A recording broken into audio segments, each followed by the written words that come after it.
last nameplate on the old rotary phone read Bell Telephone Company, 1952, and Martha Chin traced her fingers over the worn letters as she decided where to place her grandmother's most treasured possession.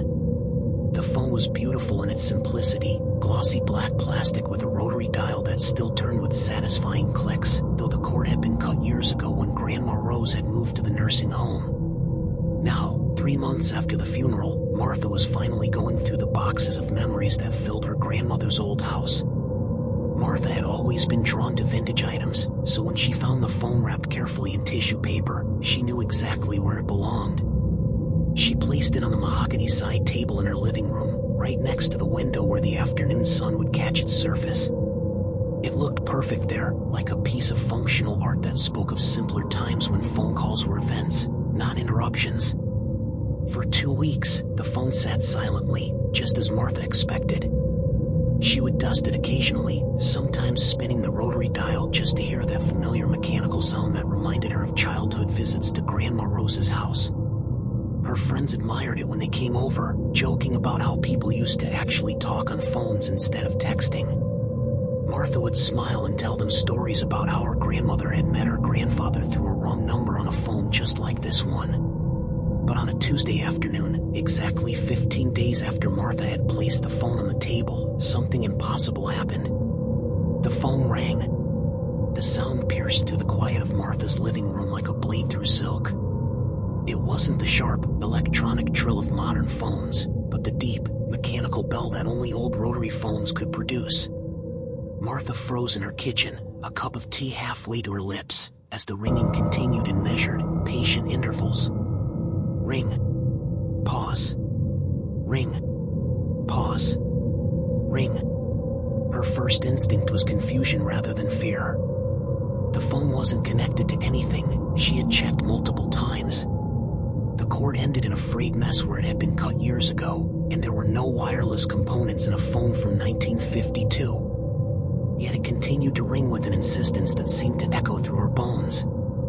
Martha set down her tea with trembling fingers and walked slowly toward the living room. The phone sat exactly where she had placed it, looking innocent and ordinary in the afternoon light.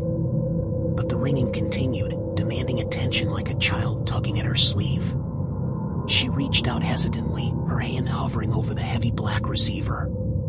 The metal was cold against her palm as she lifted it to her ear. "Hello?" Her voice came out as barely a whisper. "Oh, thank goodness. Rose, is that you?" The voice on the other end was clear as crystal, tinged with the particular accent of the 1950s that Martha recognized from old movies, crisp consonants and elongated vowels that seemed to curl around each word. "Rose, dear, it's Evelyn Hartwell from down the street. I've been trying to reach you all morning." Martha's heart began to race. Rose was her grandmother's name, but Rose had passed away 3 months ago. "I'm sorry," she managed, her voice still barely above a whisper, "but Rose isn't here. This is her granddaughter, Martha." There was a long pause on the other end, filled with the kind of static that Martha had only heard in old recordings. When Evelyn spoke again, her voice carried a note of confusion that made Martha's skin crawl. "Granddaughter? But Rose is only 24 years old. She doesn't have any children yet, let alone grandchildren. Are you sure you have the right number? This is Madison 4 to 7829. Martha felt the world tilt slightly around her. Madison was an old telephone exchange prefix that hadn't been used in decades. Her grandmother had told her stories about those numbers, how you had to ask the operator to connect you to Madison and then give the rest of the digits. "What year do you think it is?" Martha asked, surprised by her own boldness. "Why, it's 1952, of course. October 15th, 1952, to be precise. Rose and I were supposed to go to the Woolworth's lunch counter today to try their new sandwich special. Is she feeling poorly? She sounded a bit odd yesterday when we spoke." Martha's legs gave out, and she sank into the armchair beside the phone table. The receiver felt impossibly heavy in her hand, as if it were made of lead rather than plastic and metal. "Ma'am," she said carefully, "I'm afraid I need to tell you something that might sound very strange. It's not 1952. It's 2024. The laugh that came through the phone was light and musical, the kind of laugh that belonged to a woman who had never heard of world wars beyond the one that had just ended, who had never seen a computer or a cell phone or imagined that people might someday carry televisions in their pockets. Oh my dear, what a peculiar thing to say. 2024? That's practically science fiction. That's more than 70 years in the future. Are you quite all right? Perhaps I should speak to Rose after all. Martha closed her eyes, trying to steady herself. Mrs. Hartwell, my grandmother Rose passed away 3 months ago. She was 95 years old. She lived a full, beautiful life, but she's gone now. The silence that followed was different from the pause before. It was heavy with something that Martha couldn't name, not quite grief, but something deeper and more unsettling. When Evelyn spoke again, her voice had changed, becoming softer and somehow more real. You're not lying, are you? You really believe it's 2024? I know it's 2024, Martha whispered. Then how am I speaking to you? How is this phone call happening? Martha had no answer for that.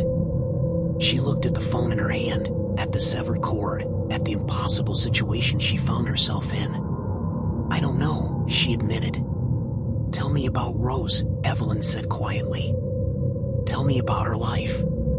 If what you're saying is true, if she really lived to be 95, then she had a long life ahead of her. What happened to her?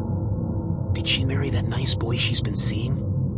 Tommy, wasn't it? Martha felt tears prick at her eyes. Tommy had been her grandfather's name, Thomas Chin, the man her grandmother had married in 1954. Yes, she said softly, she married Tommy. They had 2 children together, my mother and my uncle. They were married for 48 years before he passed away. 48 years, Evelyn repeated wonderingly. That's a lifetime. More than a lifetime. Tell me more. And so Martha did. She told Evelyn about her grandmother's life, how she had worked as a nurse during the Korean War, how she had raised 2 children while Tommy built his contracting business, how they had traveled to China in their retirement to see the country Tommy's family had left behind. She told her about Rose's garden, which was famous in the neighborhood for its roses, a coincidence that had delighted her grandmother, and about how she had learned to use a computer at age 80 so she could email her grandchildren. Evelyn listened to every word with the intensity of someone hearing prophecy. She asked questions about things that hadn't happened yet in 1952, the space program, the civil rights movement, the changes that would come to their small town. Martha answered as best she could, feeling like she was violating some fundamental law of nature but unable to stop herself. What about me? Evelyn asked finally. If you can tell me about Rose's future, can you tell me about mine? Martha's blood ran cold. She had been so focused on talking about her grandmother that she hadn't considered this question. How could she tell this woman, this young woman who sounded so alive and hopeful, what had happened to her? Martha remembered her grandmother mentioning Evelyn Hartwell occasionally, usually in the context of poor Evelyn or what happened to the Hartwells was such a tragedy. Martha started, then stopped. I don't think I should tell you that. It's bad, isn't it? Evelyn's voice was calm, resigned in a way that broke Martha's heart. Some things are better left unknown, Martha said gently. But you do know. You know what happens to me, to my family, to everyone I love. You're sitting there in 2024 with all the answers to questions I haven't even thought to ask yet. Before Martha could respond, the line went dead. Not with a click or a dial tone, but with the kind of absolute silence that comes when sound itself ceases to exist. Martha held the receiver to her ear for a long moment, listening to nothing, before finally placing it back in its cradle. She sat in her chair for the rest of the afternoon, staring at the phone and trying to convince herself that the whole conversation had been a hallucination brought on by grief and stress. But the phone had rung. She had heard it ring, had felt the vibrations through the floor, had answered it with her own hands. That night, Martha couldn't sleep. She lay in bed staring at the ceiling, thinking about Evelyn Hartwell's voice, about the way she had said Rose's name with such familiar affection. She She thought about all the questions she wished she had asked her grandmother while she was still alive, all the stories she would never hear now. The next day, Martha drove to the local library and spent hours in the archives, searching for information about Evelyn Hartwell. What she found made her stomach clench with dread. Evelyn Hartwell had died in a house fire in November 1952, just 1 month after the phone call. She had been 26 years old, married with 2 small children. The entire family had perished in the blaze, which investigators determined had been caused by a faulty electrical wire in the basement. Martha printed out the newspaper article, her hands shaking as she read the details. The fire had started at 3:30 in the morning. The family had been trapped on the 2nd floor as the flames engulfed the staircase. Neighbors had tried to help, but it had been too late. The article included a photograph of Evelyn taken at a church social just weeks before her death, a pretty young woman with dark hair and bright eyes, smiling at the camera with the confidence of someone who believed she had decades of life ahead of her. That afternoon, at exactly 3:30 p.m., the phone rang again. This time, Martha didn't hesitate. She rushed to answer it, her heart pounding with a mixture of fear and anticipation. "Hello? Martha? Is that you?" It was Evelyn's voice, but different now, strained and urgent. "Something's wrong. Something terrible is happening. Evelyn, where are you?" "I'm at home, but it's not right. The house is different. Darker. And there's smoke, Martha. I can smell smoke, but I can't see any fire."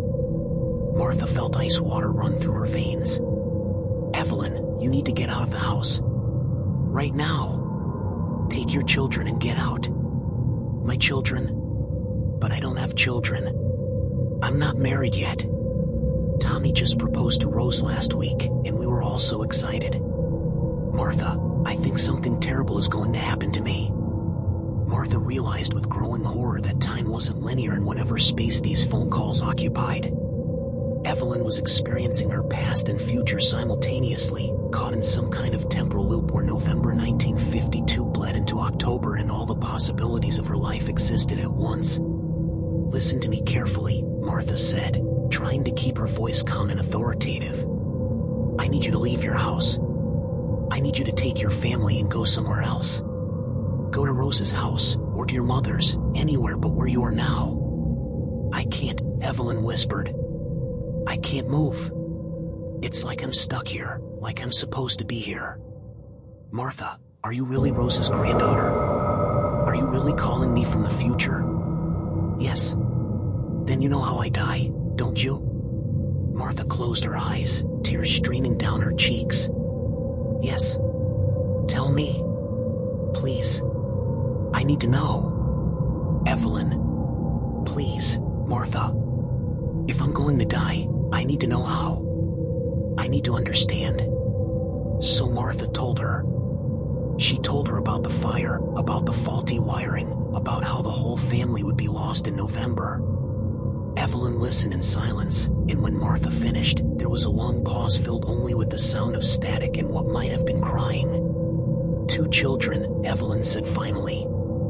"I was going to have 2 children. Yes. A boy and a girl." Martha looked down at the newspaper article. "David and Susan. They were 3 and 5 years old." "David and Susan," Evelyn repeated, as if trying to memorize the names. "I would have named them David and Susan. They would have been beautiful, wouldn't they? I'm sure they would have been. Martha, can I ask you for a favor? Anything. Tell Rose, when you see her again, wherever people go when they die, tell her that I said goodbye. Tell her that I'm sorry I couldn't make it to Woolworth's for lunch that day. Tell her that I never forgot our friendship. Evelyn, my grandmother is already dead. She died before these phone calls started. Then maybe she's the one making this possible. Maybe she's the one letting me talk to you. Rose always was clever that way. She could figure out solutions to problems that nobody else could even see." The line began to crackle with heavy static, and Evelyn's voice started to fade in and out like a radio losing signal. "Martha, are you still there? I'm here. It's getting darker now. The smoke is getting thicker. I think it's time. Evelyn, I'm so sorry. Don't be sorry. I got to know that Rose had a good life. I got to know that someone remembered me, even 70 years later. That's more than most people get. The static grew louder, and Evelyn's voice became barely audible. Tell her I kept the secret about Tommy's proposal. Tell her I never told anyone that he practiced asking her to marry him with me watching from behind the fence. Martha laughed despite her tears. I'll tell her. Thank you, Martha. Thank you for letting me say goodbye. The line went dead again, but this time Martha could swear she heard something else in that final moment. Not words, but a sound like wind chimes or distant laughter, as if somewhere in the spaces between time, Evelyn Hartwell had finally found peace. The phone didn't ring again the next day, or the day after that. Martha began to hope that whatever had caused the calls had resolved itself, that Evelyn had moved on to wherever people go when they finish the business they left undone in life. But on Friday, at 3:30 p.m. sharp, the bell rang again. Hello? Martha answered, uncertain of what voice she would hear. Is this Martha? The voice was different this time, male, older, with the same 1950s accent but rougher around the edges. My name is Frank Morrison. I understand you've been talking to some of our people. Your people? The folks from 1952. Word gets around, even here. Evelyn told us about you before she moved on. She said you were kind to her, helped her understand what was happening. Martha felt a chill run down her spine. How many of you are there? More than you might think. Less than there used to be. Time is a funny thing, Martha. Most people think it flows like a river, always forward, always in the same direction. But sometimes there are eddies and backwaters where things get caught. Sometimes there are people who get caught. What do you want from me? Frank chuckled, a sound that would have been worn in different circumstances. We want what everyone wants, Martha. We want to know that our lives meant something. We want to know what happened after we were gone.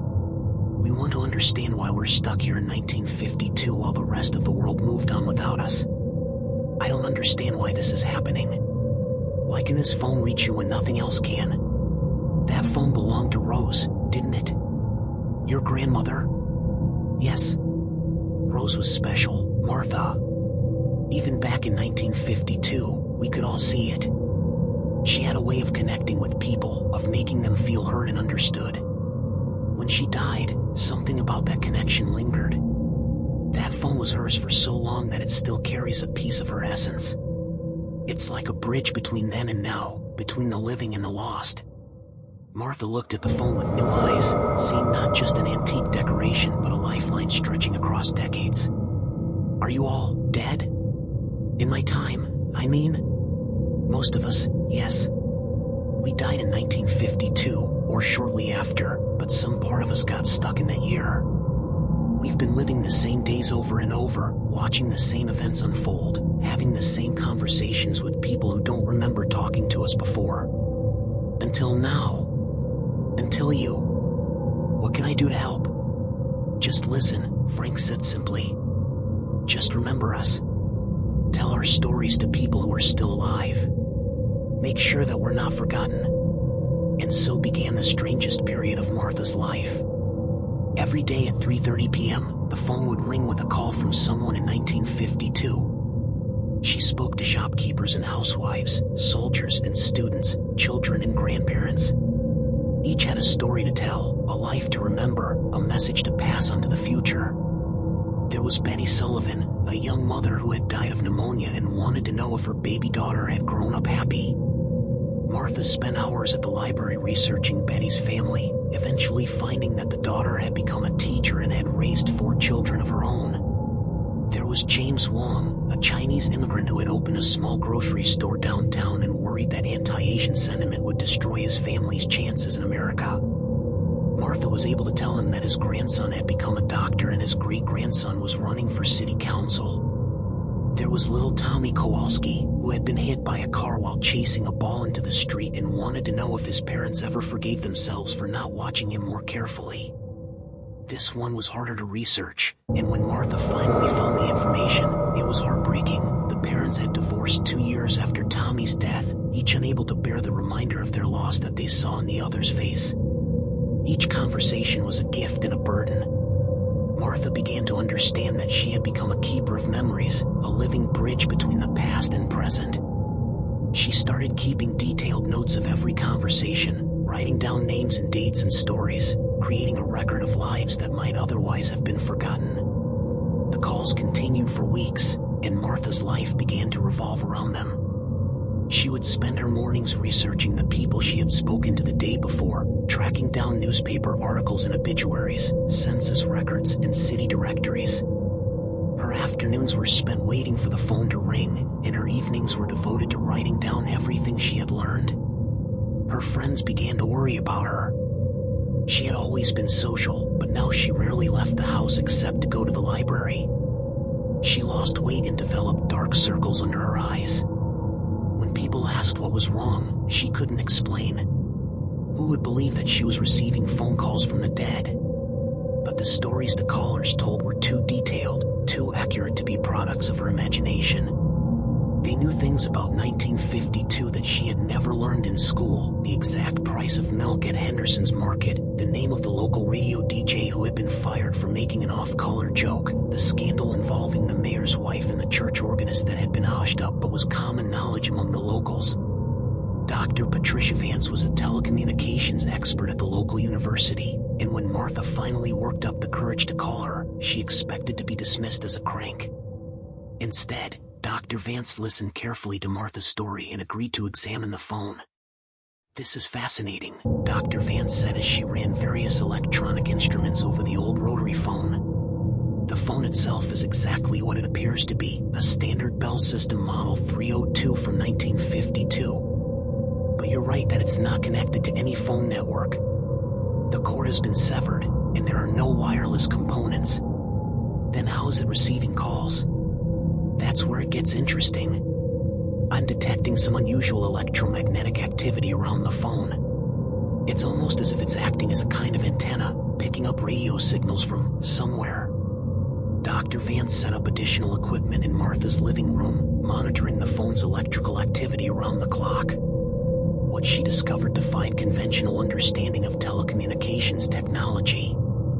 "The signals are definitely coming from outside the phone," she explained to Martha over coffee one morning, her laptop covered with graphs and waveforms.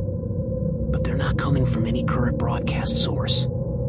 The signal characteristics are consistent with radio technology from the 1950s, lower frequencies, different modulation patterns than we use today."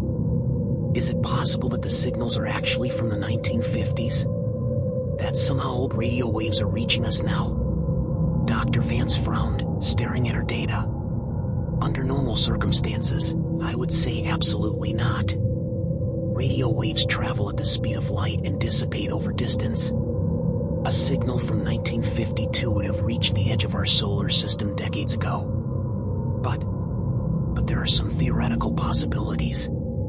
Radio waves can sometimes be reflected back to Earth by charged particles in the ionosphere, especially under unusual atmospheric conditions.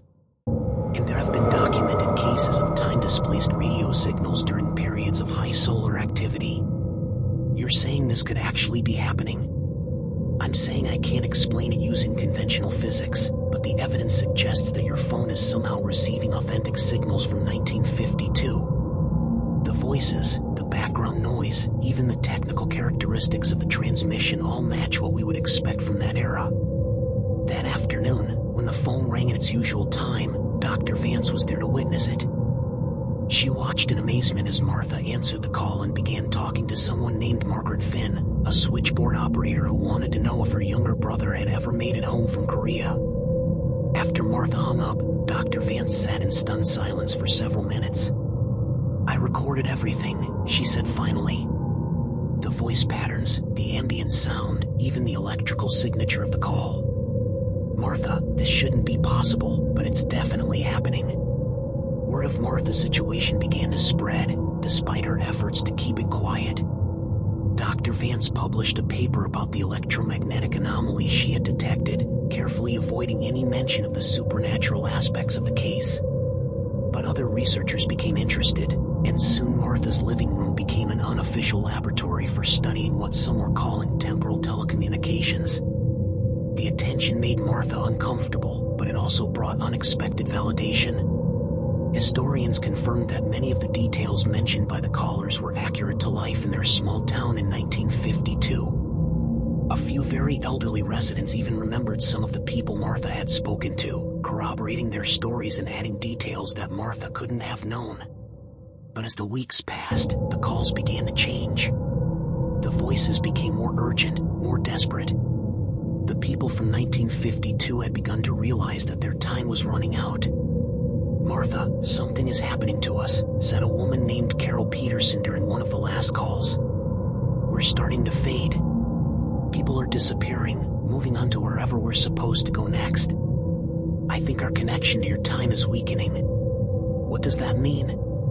"It means we don't have much longer to tell our stories.